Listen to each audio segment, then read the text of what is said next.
What's up guys, here are my predictions for UFC Fight Night happening in the Apex this Saturday. The card is kind of it's not the best card on paper, but usually these are the funnest fights to watch. There are some interesting fighters on here. Timur Valiev is an interesting prospect, as is Dwight Grant. Daniel Rodriguez versus Takashi Sato is a fight that I'm looking forward to, but we're going to start with a co-main event. Ovince St. Preux versus Alonso Menifield. The old versus the new, the veteran versus the up-and-coming talent. Alonso Menifield has to be getting better, and Ovince St. Preux has been regressing a bit. His skills have fallen a bit, specifically his striking defense. I mean, he's starting to get hit more than ever before, especially looking at his fight with Miocic. I cannot pronounce that name, the Polish guy with a really long name. He was getting tagged all over the place by the left hand, got dropped by it. It was just a single punch that Ovince St. Preux, as experienced as he is, he just could not get away from it. He couldn't make the adjustment to stop that thing from hitting him until Mikhail started to get a little bit tired and Ovince St. Preux was able to take him to the ground. And that's ultimately another thing he has to go for in this fight with Menifield, because Menifield is more powerful, he's faster, he's more explosive, he's more athletic, and he is a better striker overall. Ovince St. Preux is extremely unorthodox and doesn't really go to the fundamentals that much. Even still today, his hands are always low. He throws out some of the wildest techniques with no setup at all. He's very defensive on the feet these days. Looking at his fight with Ben Rothwell as well, moving around the octagon, using his footwork, and generally he's just trying to get it to the ground, because not only does it look like he lost confidence in his striking, his grappling skills, his submission skills are way ahead of his striking skills. He's still extremely confident if it gets to the ground. And the fact that Menifield has fought only grapplers in the UFC so far, it's going to give him some sort of advantage fighting two Brazilian Jiu-Jitsu artists in Paul Craig and Vinicius Moreira, as well as finding a great wrestler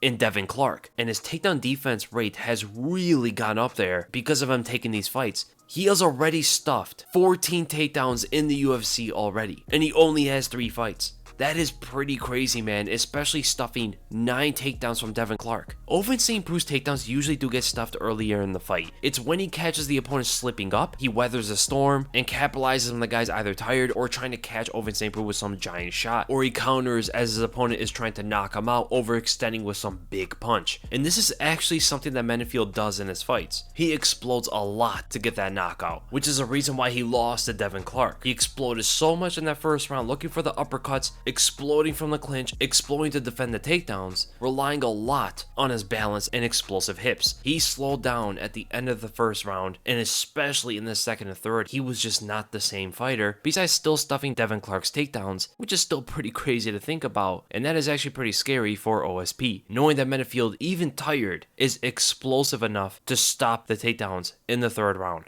If OSP approaches the fight very similar to how Devin Clark did, I can absolutely see him winning this fight, because Menifield has amazing overhands, left overhand, right overhand. He'll switch stances, he'll get into a parallel stance, as well as he's extremely explosive to get off on different kind of angles for those overhands. And this is why he says he loves to fight taller fighters. OSP's approach has to be just constantly going for takedowns. If he tries to strike with Menifield too long, he's going to get caught, and a guy like Menifield can put out anybody with one big shot, and that kind of swiftness with his footwork is going to put OSP's long range strikes in a lot of trouble, man. But Menifield definitely has to slow down his pace. He cannot go so fast in that first round like he's been doing. OSP is not going to wilt under that pressure, under that power, like his previous opponents have. OSP's way too experienced to get overwhelmed by Menifield. So Menifield is going to have to take it a little bit slower, be a little bit more patient, and pick his shots a lot better so he can try to go the whole 3 rounds just in case. And that goes right to my prediction for this fight. It's very tough to call because I can see how both these guys win this fight. It all comes down to, is Menifield going to get tired? If he gets tired and he does not knock out OSP in that first round, OSP is going to win this fight. He's going to get it to the ground and submit Menifield. If it gets to the ground, OSP is most likely going to dominate the fight. But then again, man, if Menifield just keeps patient and stays a little bit more defensive than usual, he should be able to stuff all the takedowns from OSP, as well as outstrike him for the most part. So my official prediction is going to be, I'm going to go with Alonso Menifield, and I'm going to go by a second round TKO, being very patient in the fight. Again, if he's not patient, he has a big chance of losing. He can catch OSP in that first round, knock him out, but there's a big chance he gasses out, gets taken to the ground, and submitted. And then we go to the main event. Pedro Munhoz versus Frankie Edgar. Frankie is coming down to the 135-pound division finally for the first time. This division does seem to be his natural weight class. He's about the same size as Pedro Munhoz all around, except that he has a 3.5-inch reach advantage, which is pretty crazy, man. He has a longer reach for his height. And ultimately, he has better boxing, he has better wrestling, and his BJJ should be able to compete with Pedro Munhoz. The fact that he also has been in there with the absolute best fighters in the world in 2 higher weight classes, lightweight and featherweight, on paper, Frankie should dominate this fight. But the age factor is what makes this a lot more competitive and a lot more tricky and very scary for Frankie Edgar fans. The guy's chin is not the same anymore. Pedro Munhoz has great power in his hands. He's not a super technical puncher, but if he lands one to the chin of Frankie, especially Frankie going down a division and actually having to cut a considerable amount of weight, I don't see him taking a big shot from Pedro Munhoz. And that all comes down to, is Frankie going to brawl it out? Is he going to fall to one of those haymakers?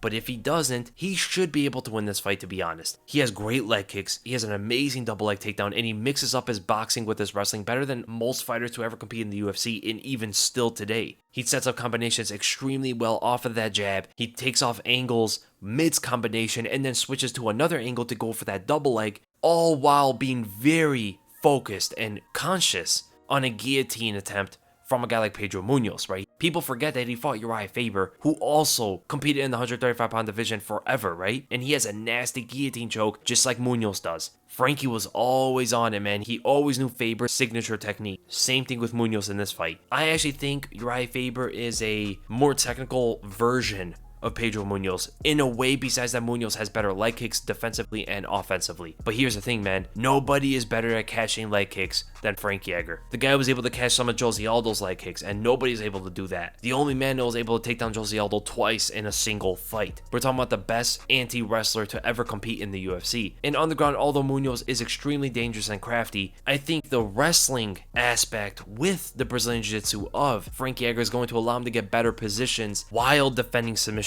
and ultimately land great ground and pound shots. And that goes right to my predictions. I do think Frankie Edgar is going to win this fight. There is that liability of the chin, but overall he's on paper, in every aspect of the game, a better fighter than Pedro Munhoz. So I'm going to go with Frankie Edgar. I'm actually going to go by a decision win. Here's the other thing. Pedro Munhoz hasn't gone 5 rounds ever in his entire career. This is going to be his first time, whereas Frankie has fought 5 rounds in so many fights. We'll see how Pedro Munhoz holds up. Frankie's going to have a tough first and second round, but I think third, fourth, and fifth, he's really going to take over the fight. So I got Frankie by a decision win, 49-46 on the scorecards. And when we look at the betting odds here, there are a lot of giant favorites on this card. What is going on? We got Timur Valiev, who's a minus 430. He's a 4-1 favorite over Trevin Jones. I do expect him to win pretty dominantly, to be honest. It is kind of crazy to see how many big favorites are on this card. Dwight Grant's a giant favorite. Maria Agapova is a minus 1,500 favorite over Shayna Dodson. Imagine she gets clipped in the first round, because Shayna Dodson has power.